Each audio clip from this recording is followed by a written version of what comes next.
5 easy step para pumapaldo ka dito. Una, kung hindi ka naman kumikita sa kaka-scroll, bawas-bawasan mo na yan. Kasi kadalasan yan yung ginagawa mo, naubos lang naman yung oras mo. Pangalawa, stop mo muna yung kaka-engage.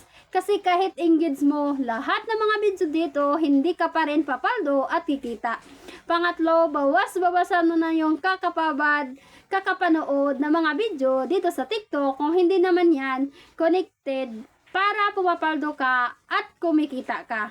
Pang-apat, kailangan mo lang na may tao na magtuturo at mag-guide sa'yo kung ano ba talaga yung sistema na gagawin at susundin mo dito sa TikTok or any social media platform mo para pumapaldo ka. Pang-lima, kailangan mo lang na meron kang cellphone at stable internet connection na magagamit sa pag-online.